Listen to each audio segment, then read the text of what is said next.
Hello guys, this is Ankur Kaushik and you are welcome on our channel UPSC accessible. आज का हमारा topic है weathering. Chapter 6 है class 11th का। चैप्टर का नाम है जियोमॉर्फिक प्रोसेसेस ज्योग्राफी। इसमें हम जो टॉपिक चल रहा है वो भी चल रहा है एंडोजेनिक प्रोसेस हमने पढ़ लिया, एक्सोजेनिक प्रोसेस हमने पढ़ लिया। 2 पार्ट्स में उसकी क्लास हुई थी, वो हमने पढ़ ली थी। अब एक्सोजेनिक प्रोसेस में 3 टाइप के बताए थे एनसीईआरटी में कि पहला वेदरिंग, इरोजन और ट्रांसपोर्टेशन। ठीक है, मास मूवमेंट भी बताया था। ठीक है, तो इन सबको हमें पढ़ना है। तो सबसे पहले जो एनसीईआरटी स्टार्ट कर रही है वेदरिंग से स्टार्ट कर रही है। वेदरिंग के बारे में पढ़ते हैं कि वेदरिंग क्या होता है। ठीक है, एंडोजेनिक और एक्सोजेनिक में डिफरेंस आपको पता ही है। एंडोजेनिक जो अर्थ क्रस्ट के नीचे काम करती है फोर्सेस, एक्सोजेनिक जो अर्थ क्रस्ट के ऊपर काम करती है। सिंपल सी बात है। ठीक है, तो एक्सोजेनिक में सबसे पहला टॉपिक हमारा आता है वेदरिंग। एनसीईआरटी क्या कहता है वेदरिंग के बारे में, ये पढ़ लेते हैं। Weathering is defined as mechanical disintegration and chemical decomposition of rocks. Weathering का मतलब क्या होता है? मैकेनिकल डिसइंटीग्रेशन मतलब फिजिकली उसका फ्रेगमेंटेशन हो जाना, उसका डिसइंटीग्रेट हो जाना। मैकेनिकली मतलब फिजिकली, समझ रहे हो? मतलब उसका टुकड़े में हो जाना, टुकड़े टुकड़े हो जाना। And chemical decomposition, chemical decomposition भी सिर्फ टुकड़े नहीं हो रहे हैं, उनका केमिकल डिकम्पोजिशन भी हो रहा है। मतलब जो उसके अंदर मिनरल्स हैं वो मिनरल्स भी डिकम्पोज हो रहे हैं धीरे धीरे। वो बाद में नल हो जाएंगे, कुछ नहीं बचेगा, चूरा बचेगा, उनका कैरेक्टर बदल जाएगा, मिट्टी बन जाएंगे सब। समझ रहे हैं क्या होता है? आपने देखा हो शायद, जब मिनरल्स होते हैं, जैसे कि मैं बताता हूँ, जब चूहा बिल खोदता है या कोई कीड़े वगैरह लग जाते हैं दीवार वगैरह, आपने देखा हो कि वो सब पत्थर को क्या करते हैं, मिट्टी मिट्टी चूरा चूरा बना देते हैं कीड़े वगैरह, कुछ जो रोडेंट्स होते हैं, जो चूहे वगैरह होते हैं। कैसे होता है वो? उसका केमिकल डिसइंटीग्रेशन भी होता है, उसका मैकेनिकल डिसइंटीग्रेशन तो हो रहा है, उसका केमिकल डिकम्पोजिशन भी हो रहा है। मतलब उसमें जो मिनरल्स हैं उनको भी डिकम्पोज किया जा रहा है। इन दोनों प्रोसेस को मिला करके सिर्फ एक चीज नहीं होती है, दोनों होती है। मैकेनिकल डिसइंटीग्रेशन भी होगा और केमिकल डिकम्पोजिशन भी होगा रॉक्स का। ठीक है, यहां तक बात समझ आ गई कि वेदरिंग का मतलब है mechanical disintegration and chemical decomposition of rocks. कैसे? Through actions of various elements of weather and climate. Various elements of weather and climate, weather और क्लाइमेट के वेरियस एलिमेंट्स, जैसे कि हवा, पानी, यही सब तो है। टेम्परेचर, देखिए वैसे तो बहुत सारे इनके एजेंट्स होते हैं, वेजिटेशन भी है, ठीक है, लेकिन सबसे इंपॉर्टेंट जो दो एजेंट्स हैं इनके या एलिमेंट्स हैं वेदर और क्लाइमेट के, वो एक है टेम्परेचर हमारा, ठीक है, टेम्परेचर से मतलब सनलाइट, और दूसरा हमारा प्रेसिपिटेशन मतलब बारिश, पानी गिरना आसमान से। ठीक है, क्यों बताया मैंने? क्योंकि अभी आ गया ग्राफ दिया हुआ, वो उसमें इन दोनों के बारे में जिक्र किया गया है, इसलिए यहाँ पे बताया मैंने। वरना तो वैसे धीरे धीरे तो पढ़ेंगे ही सब, आगे आना ही है। लेकिन अभी इसी के नेक्स्ट पार्ट में, इसी वीडियो के नेक्स्ट पार्ट में हम लोग क्या करना है, एक ग्राफ दिया हुआ उसको समझाने के लिए टेम्परेचर प्रेसिपिटेशन उसमें दिखाया गया है कि किस रीजन में टेम्परेचर कितना है। टेम्परेचर बढ़ रहा है तो वहाँ पे वेदरिंग ज्यादा हो रही है, जहाँ पे टेम्परेचर कम है तो वेदरिंग कम हो रही है। क्या होता है यहाँ पे थोड़ा समझाने वाली बात है, वो ये है कि मैंने आपको लास्ट क्लास में बताया था कि हमारे जो अर्थ है, इक्वेटर 0 डिग्री लैटिट्यूड, ऊपर जाएंगे 90 डिग्री पोल तक, नॉर्थ पोल तक, और 90 डिग्री साउथ पोल तक। जब भी हम इक्वेटर से पोल की तरफ जाएंगे, नॉर्थ या साउथ, तो टेम्परेचर घटता है।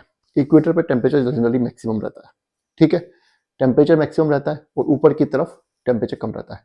जब टेम्परेचर मैक्सिमम रहता है तो वहां पे इवापोरेशन भी ज्यादा होगा, तो बारिश भी सबसे ज्यादा वहीं पे होगी। ये बात तो अंडरस्टूड है, कॉमन सेंस की बात है। ठीक है, नहीं पता थी तो बता दिया, आपको समझ आएगी कि जब टेम्परेचर ज्यादा है तो बारिश भी वहीं ज्यादा होती है, प्रेसिपिटेशन भी वहीं ज्यादा होगी। अब जब बारिश और टेम्परेचर दोनों ज्यादा है, मैंने क्या बताया, सबसे ज्यादा 2 इंपॉर्टेंट फैक्टर्स कौन कौन से हैं? टेम्परेचर और प्रेसिपिटेशन। ये दोनों सबसे ज्यादा कहाँ पे है?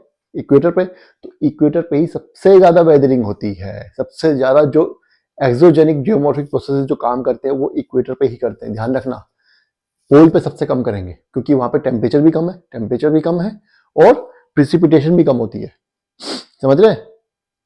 समझ आ गया? कंपैरेटिवली इक्वेटर के बहुत कम होती है। ऐसा नहीं होती, नहीं होती, वहां पे भी है, वो भी पढ़ेंगे ग्लेशियर जब आएगा, ग्लेशियर जब पढ़ेंगे, लेकिन कंपैरेटिवली काफी कम होती है। चलिए आगे आ जाइए। तो यहां तक आपको समझ आ गया, आगे बढ़ते हैं। Weathering is action of weather and climate. Weathering जो है वो किसका एक्शन है? वेदर और क्लाइमेट का, वेदर और क्लाइमेट का इंपैक्ट है। यहाँ पे एक ध्यान देने योग्य बात है, वो ये है कि वेदर और climate are two different things. Weather और क्लाइमेट दो अलग अलग चीजें होती हैं।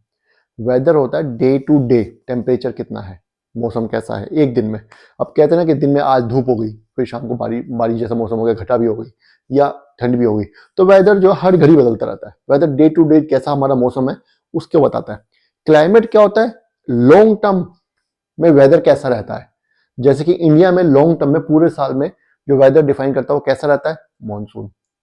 मॉनसून से डिफाइन होता है हमारा वेदर, हमारा वेदर को मानसून कहते हैं।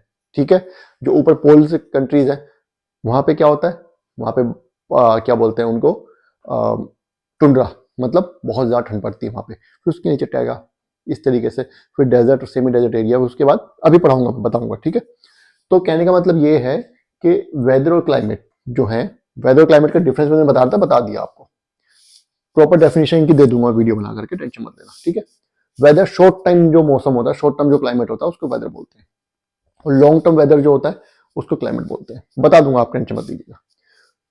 ओवर अर्थ मटेरियल्स, मतलब वेदर और क्लाइमेट का एक्शन जो हो रहा है अर्थ मटेरियल्स, मतलब रॉक्स, जनरली रॉक्स ही है ना, या लैंडफॉर्म या सरफेस जो भी होते हैं उनके ऊपर, उसको हम वेदरिंग बोलते हैं। वेदरिंग जो ये होती है, there are number of processes within weathering. अब वेदरिंग के अंदर भी बहुत सारे प्रोसेस होते हैं। आप ध्यान कीजिए, ध्यान दीजिए, मैंने लास्ट क्लास में आपको बताया था थॉइंग एंड फ्रीजिंग, बर्फ जम रही है पत्थर के क्रैक्स में और थॉइंग भी हो रही है, बर्फ पिघल भी रही है। बताया था कि नहीं बताया था? बारिश गिर रही है, फ्रॉस्ट पेनिट्रेशन, इस तरह के प्रोसेस के बारे में बताया था कि नहीं बताया था? वही सब प्रोसेस होते हैं कि वेदरिंग के अंदर भी बहुत सारे प्रोसेस होते हैं विच एक्ट ईदर इंडिविजुअली, जो या तो अकेले भी काम कर सकते हैं और टुगेदर, एक साथ भी काम कर सकते हैं। थॉइंग भी हो सकती है, ऐसा भी हो सकता है कि यहाँ पे फ्रीजिंग भी हो रही है, फ्रोस्ट पेनिट्रेशन भी हो रही है, और कुछ और भी काम हो रही है, वेजिटेशन पेनिट्रेशन भी हो रही है, कुछ भी हो सकता है। ठीक है, तो ये प्रोसेसेस जो हैं ये एक साथ भी काम कर सकते हैं और अलग अलग भी काम कर सकते हैं to affect the earth materials. क्यों कर रहे हैं काम ये? अर्थ मटेरियल्स को अफेक्ट करने के लिए। ऐसा कुछ नहीं जानबूझ के कर रहे हैं, लेकिन इनका काम है अपना करना।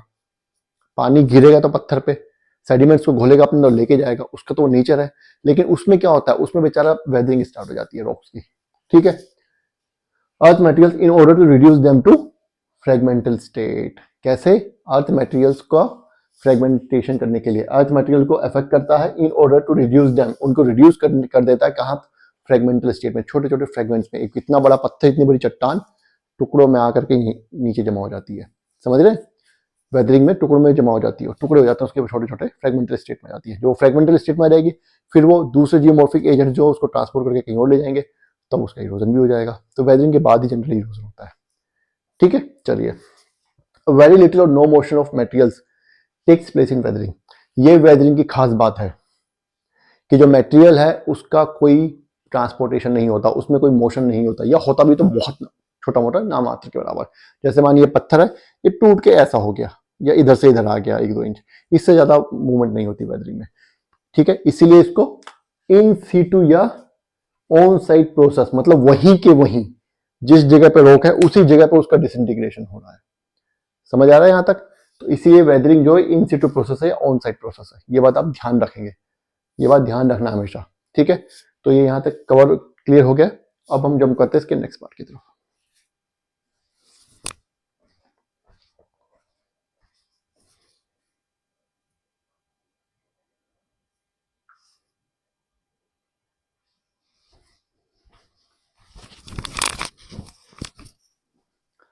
चलिए आगे बढ़ते हैं और देखते हैं एनसीईआरटी क्या कहती है।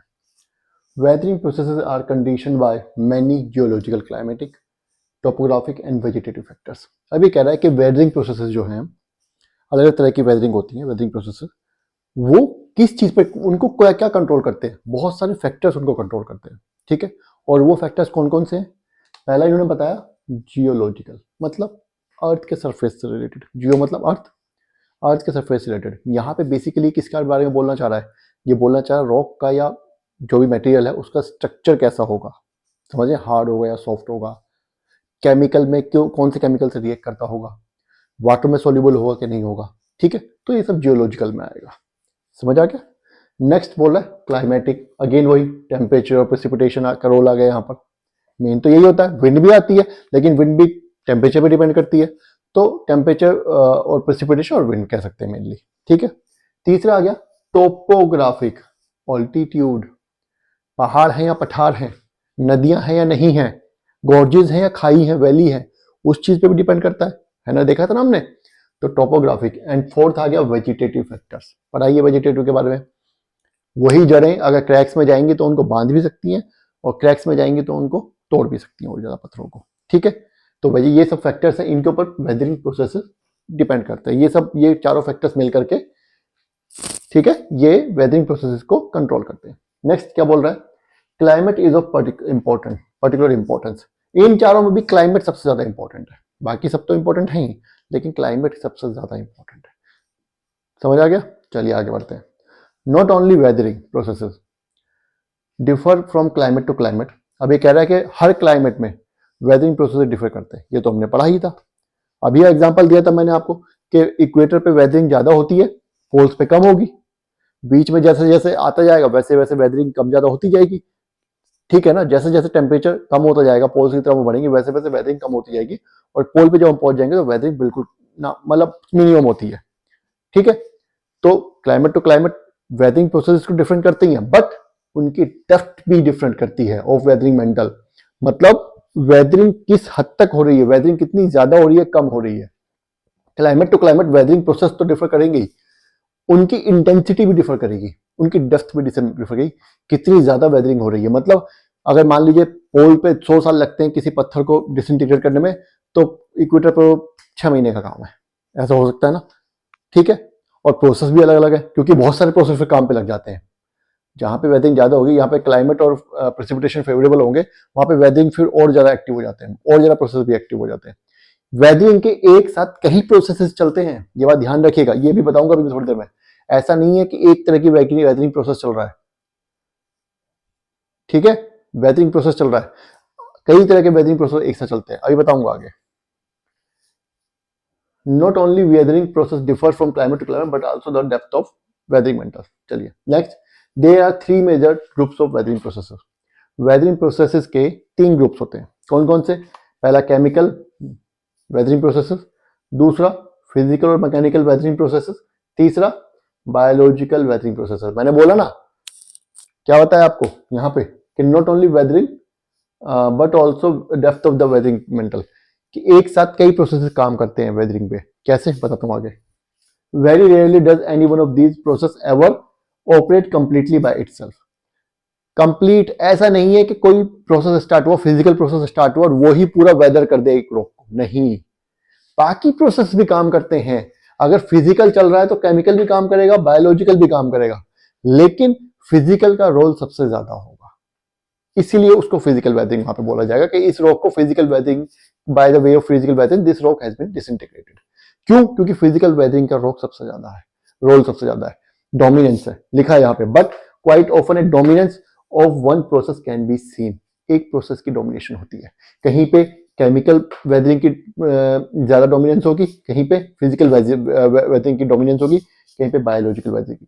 अगर केमिकल की वेदरिंग डोमिनेंस है तो हम उसको बोल देते हैं केमिकल वेदरिंग यहाँ पे हो रही है। अगर फिजिकल वेदरिंग की डोमिनेंस है उसको हम बोल देते हैं फिजिकल वेदरिंग हो रही है। अगर बायोलॉजिकल की डोमिनेंस है उसको हम बोल रहे हैं बायोलॉजिकल की वेदरिंग हो रही है। लेकिन इसका मतलब ये नहीं है कि अगर कहीं पे फिजिकल वेदरिंग की डोमिनेंस है तो बाकी दोनों टाइप की प्रोसेसेस नहीं चल रहे हैं, वो भी चलते रहेंगे, वो भी चलते हैं। कंप्लीट वेदरिंग सिर्फ एक ही प्रोसेस कभी नहीं करता, कर सकता है लेकिन करता नहीं है, क्योंकि बाकी दोनों भी काम पे लगे रहते हैं, ये अलग बात है, कम उनका रोल होता है। अब यहाँ पे एक ग्राफ दिया हुआ है एनसीईआरटी में, ये ग्राफ आपको देखना है, इसमें कुछ नहीं है, इसमें सिर्फ ये बता रहा है कि ये हमारा इक्वेटर है और ये हमारा पोल है। यहां से लेके यहां टेम्परेचर ज्यादा है, यहाँ टेम्परेचर कम है, यहाँ प्रेसिपिटेशन भी ज्यादा है, यहाँ प्रेसिपिटेशन भी कम है, तो यहाँ पे वेदरिंग की डेप्थ भी ज्यादा है और यहाँ पे वेदरिंग की डेप्थ पोल्स पे कम है। डेजर्ट में बहुत ही कम है, क्योंकि टेम्परेचर तो बढ़ रहा है लेकिन प्रेसिपिटेशन ना के बराबर है, तो डेजर्ट में पोल्स के बराबर ही है। फिर बीच में टेम्परेट जो रीजन आता है हमारा टैगा जिसको बोलते हैं, वहां पे थोड़ी ज्यादा है। स्टार्टिंग चलते हैं, पोल पे मिनिमम है क्योंकि टेम्परेचर भी मिनिमम है, प्रेसिपिटेशन भी मिनिमम है।